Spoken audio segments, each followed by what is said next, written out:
Bonjour les amis. Imaginez cette image, un avion de ligne vole. C'est un vol longue distance, par exemple transatlantique, il faut plus de 10 heures pour voler, et un passager de cet avion a un besoin urgent d'arriver à destination. C'est très urgent, littéralement vital. Et donc il passe tout le vol de 10 heures à essayer de se promener dans la cabine de l'avion et de se plaindre à tous les autres passagers, à l'agent de bord, à tout le monde autour, de l'urgence avec laquelle il doit voler vers sa destination, de la façon dont ils attendent vraiment lui là. Chers amis, attention, question. Pourra-t-il se rendre à l'aéroport de la ville dont il a besoin avant les autres passagers? Bien sûr que non. Et tout ce qu'il devrait faire maintenant, c'est se calmer et ne pas gâcher ses nerfs ni ceux de tous les gens qui l'entourent, les passagers volant à proximité et le personnel de la compagnie aérienne. Et ceci, voyez-vous, est la seule action raisonnable qu'il pourrait prendre, même malgré son attitude impatiente. Je pense que vous avez vu une image similaire plus d'une fois dans une file d'attente pour consulter un médecin, par exemple, lorsque tous les patients sous le bureau attendent patiemment leur tour et qu'un seul marche nerveusement le long du couloir, tire la poignée, regarde dans le cabinet du médecin, le distrayant ainsi que l'infirmière du travail, tout en énervant tous les autres patients dans la file. Répondons maintenant à une question simple. Est-ce une qualité utile, la capacité d'endurer, d'avoir des qualités de volonté? Pourquoi ai-je posé cette question? Parce que parfois j'entends l'opinion suivante, tu es trop patient dans la vie. Vous endurez et endurez tout. J'ai même entendu de telles blagues, vous, les Biélorusses, êtes tous trop patients, trop calmes. Apparemment, vous mangez beaucoup de pommes de terre et il y a trop d'amidon dans votre sang, un sédatif. Ceci c'est ainsi que certains étrangers plaisantent sur nous. Nous entendons de telles blagues dans la vie quotidienne pour diverses raisons. Par exemple, nous sommes une nation trop calme, nous tolérons trop, jusqu'à ce que la corde autour du cou se serre. Mais discutons-en. Chez vous, quel est l'antonyme, l'antipode de sens du concept de « patience » Les sens opposés sont des termes tels que « impatience »,« hâtif »,« sans cérémonie ». Et est-ce si mauvais d'être une personne patiente? On dit que vous êtes trop patient, nous ne voulons pas être comme vous, nous voulons des changements rapides, nous ne voulons pas d'évolution lente, nous voulons des changements rapides et révolutionnaires. Nous voulons le chaos, l'entropie, un mouvement désordonné, ce qui peut conduire à des changements pour le mieux. Mais ce n'est pas exact, cela peut ne pas apporter. Probablement, dans le chaos, il est plus facile d'obtenir plus d'avantages pour toi-même, ce n'est pas pour rien qu'il existe un tel dicton, les canailles en eau trouble aiment attraper les meilleurs poissons pour eux-mêmes. Si vous y réfléchissez, sans des gens aussi patients, sans patience, sans effort volontaire sur eux-mêmes, en principe, il serait impossible de réaliser quelque chose de valable, rien d'utile dans la vie. Il n'y aurait de progrès dans aucun domaine de notre vie. Il est impossible d'obtenir même un enseignement secondaire à l'école. Si vous ne tolérez pas être assis à votre bureau en classe, souffrez parfois lorsque vous faites vos devoirs et généralement toutes les tâches, tous les devoirs. À l'université, au travail, nous souffrons presque tous les jours. En un mot, rien ne peut se faire nulle part sans patience. La capacité d'une personne à surmonter les difficultés et à endurer est ce qui nous apporte le succès dans toute entreprise. Tous les riches, par exemple, sont des gens très patients, flexibles, capables de s'adapter aux conditions environnementales changeantes. Ainsi, dans le monde biologique, dans la nature, les espèces animales qui tendent à faire preuve d'une plus grande flexibilité, d'une plus grande variabilité et d'une plus grande capacité d'adaptation aux conditions environnementales changeantes réussissent. Et ces espèces animales qui ont choisi l'entêtement, la rigidité et l'impatience, soit ont disparu complètement, soit leur nombre a considérablement diminué et se sont retrouvés au bord de l'extinction. Les valeurs chrétiennes et le folklore ont donné lieu à de nombreux proverbes sur ce sujet, connus de nous tous.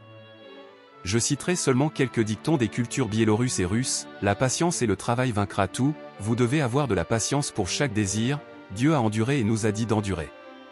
Et bien d'autres. Compte tenu de tout cela, je peux dire une chose, oui, les amis, j'ai enduré, et j'en suis fier.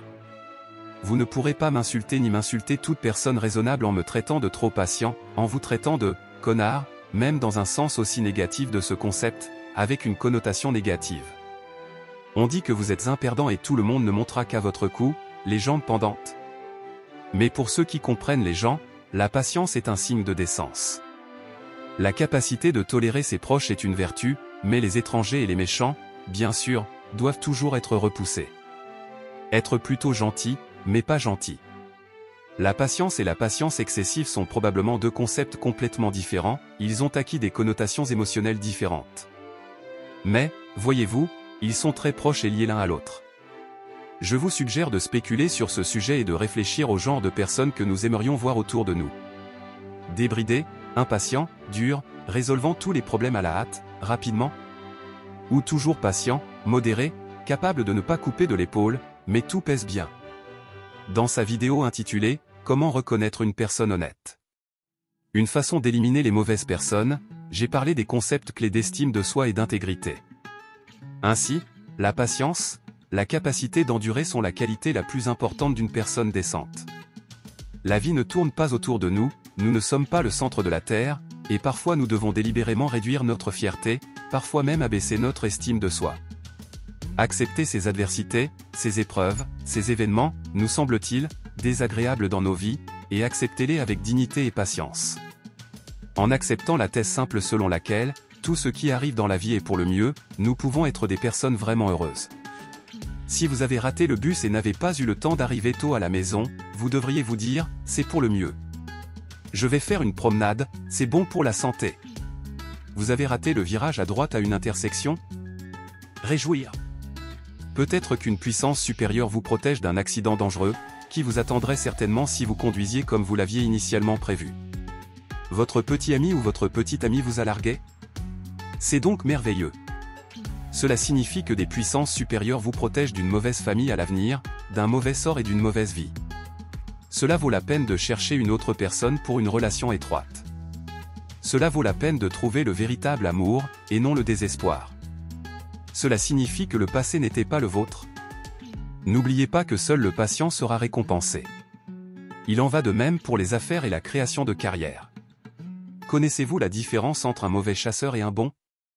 L'incapacité à endurer. Un mauvais chasseur, s'il ne rencontre aucun gibier, restera un moment en embuscade et rentrera chez lui sans rien, invoquant le mauvais temps, le manque d'humeur ou toute circonstance extérieure. Et s'il commence à pleuvoir, il le fera. Devient froid et frisqué pour rester en embuscade, attendant une proie, alors un mauvais chasseur ne tolérera plus cela, il courra se mettre à l'abri. Un bon chasseur attendra sa proie même sous la pluie, sera mouillé, gèlera, souffre du vent, mais attendra quand même sa chance, et quand il viendra chez lui avec le jeu, tout le monde sera content de lui, tout le monde appréciera ses efforts, ses talents, ce succès. Et derrière le succès il y avait de la patience. Un mauvais chasseur est impatient, il ne peut que pleurnicher et envier les autres. Il dit, « Oh, comme la chasse est devenue mauvaise de nos jours. Il n'y a pas assez de gibier, il n'y en a pas pour tout le monde. Oh, quel mauvais pays! Et quel mauvais gouvernement! » Un mauvais chasseur blâmera tout le monde autour de lui, mais pas lui-même. D'accord, combien de fois remarquons-nous de telles plaintes autour de nous? Il y a des gens qui ne font que se plaindre, sans lever le petit doigt pour changer quelque chose de mieux dans ma vie. Parfois même ici sur YouTube je tombe sur des commentaires avec le sens suivant, vos vidéos éducatives sont très longues, trop longues, ennuyeuses. Je ne pouvais pas le supporter, j'en ai eu marre d'écouter, je l'ai éteint. On ne peut que regretter de tels commentateurs et sympathiser avec eux, car avec un niveau de patience aussi nul, il est généralement difficile de comprendre comment les gens ont réalisé quelque chose dans la vie. Comment ont-ils fini l'école? Après tout, même s'ils sont suffisamment motivés, il leur est difficile de parcourir une vidéo de 20 minutes sur un sujet important. Ou veulent-ils simplement s'amuser? Pour ces personnes impatientes, ils ont probablement proposé le format des courts-métrages ou des vidéos courtes, des bobines, des TikTok, qui vous viennent facilement à l'esprit, mais après une demi-heure, vous ne vous souviendrez même plus de ce que vous avez regardé ce court contenu pendant plusieurs heures. En conséquence, du temps a été perdu et aucune information ni aucun avantage n'ont été reçus pour eux-mêmes. Ce n'est que dans la patience et dans la douleur qu'un bénéfice naît. Je peux vous le dire avec certitude, en tant qu'enseignant avec beaucoup d'expérience. Les connaissances acquises facilement, sans effort, ne sont pas du tout absorbées par notre cerveau et ne se consolident pas dans la mémoire à long terme. Seul ce dans quoi nous avons mis nos efforts, notre patience, restera longtemps avec nous. Si vous vous souvenez de vos années passées au collège ou à l'université, vous remarquerez que les matières et les professeurs dont nous avions le plus peur pendant nos études, ceux qui adoptaient une approche de principe pour tester les connaissances, nous tourmentaient même un peu, nous souffrions des manuels, j'ai écrit des cours, ce sont ces professeurs qui nous ont transmis des connaissances durables. Ce savoir reste avec nous aujourd'hui. Et ces professeurs qui étaient relativement gentils, parlaient doucement et gentiment, sans rien exiger en retour. Si nous ne faisions aucun effort personnel pour maîtriser telle ou telle connaissance ou matière, alors cette connaissance disparaissait rapidement. Aujourd'hui, vous ne vous souviendrez même plus de ce que vous avez vécu autrefois. Ainsi, seule la patience, l'application de vos propres efforts, la réflexion de l'esprit peuvent donner un résultat. Et cela s'applique non seulement à l'éducation, mais aussi à tout autre domaine de la vie humaine. L'argent reçu facilement, sans effort, est tout aussi facilement dépensé et s'écoule comme entre vos doigts. Seule la richesse obtenue grâce à votre propre travail peut vous apporter bonheur et satisfaction grâce aux fruits de votre travail personnel. Mais écoutez d'autres vidéos sur cette chaîne sur les finances et les investissements. Abonnez-vous pour ne pas rater des réflexions très sages et utiles. Les amis, il y a de quoi penser. Merci de votre attention, et à bientôt.